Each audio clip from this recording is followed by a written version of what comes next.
All right, so here we go. From my news desk, I'm digital anchor Andre English. You can't love your country only when you win. Those are the remarks by President Biden today in a speech commemorating the U.S. Capitol attacks of last year. He also went on to say that our democracy held, we the people endure, we the people prevail.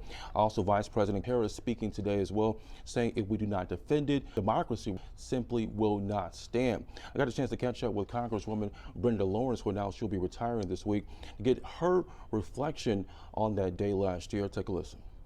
1 year anniversary of the Capitol attacks on January 6th of last year. Trump supporters charging towards the Capitol and inside. Congresswoman, you were there on the Capitol floor. Recap for us those moments and what stands out to you 1 year later. Well, 1 year later, it's kind of fills in where the president was going today. We won. They did not win. It was a horrible day. It was, for me, it went from confusing to, I can't believe this is happening, to just anger that I had to go through something like that while on the floor of Congress doing my constitutional duties. And that was verifying, not verifying, but voting to confirm the votes that were given by the people of this great country. What has gone into your foresight as you look back on lessons from your grandmother and your public service?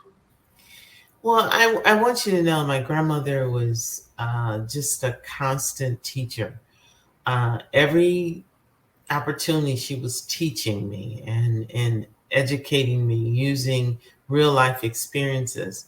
So when I sat on the floor that day and was, ushered out with guns pulled, telling me to run for my life, and to hear the mob banging on the door, I had no idea what was happening because I was on the floor. They were in the process, they were going to confront or have a debate on whether they should accept Michigan's votes.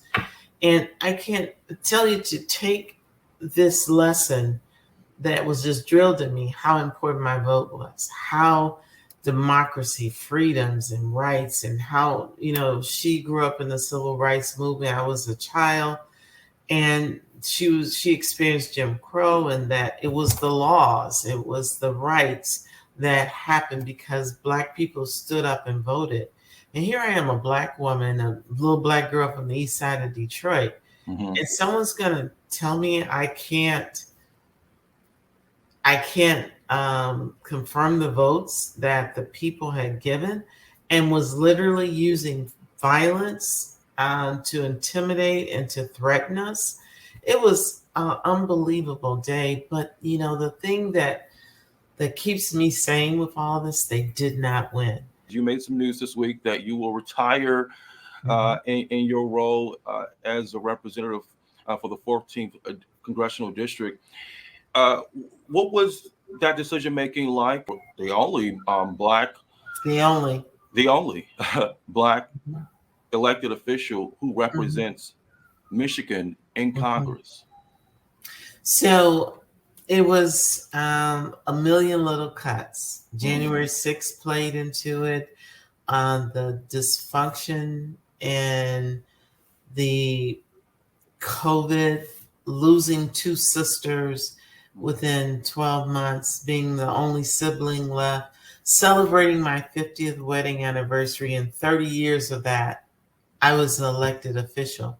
And people don't really comprehend, when you're elected official, your family comes second, your constituents come first. And that's your oath of office, to serve and protect. And I've done that with the best of my ability. And I truly believe for everything, there's a time and there's a season. I have worked hard. I hope my legacy and that my constituents see I never took for granted my responsibility. I worked hard, and that I'm turning the page. I'm not walking away from service, but I'm going to serve in a different capacity now. My husband asked the question, when is our time? And I had to answer that question. And I'm just excited about the opportunities that I've had. I feel really good about being able to be at the top of my game and to be able to transition to another or turn the page to another part of my life. I am confident that we will find another African American, that next generation, to turn to give the baton to carry on our fight.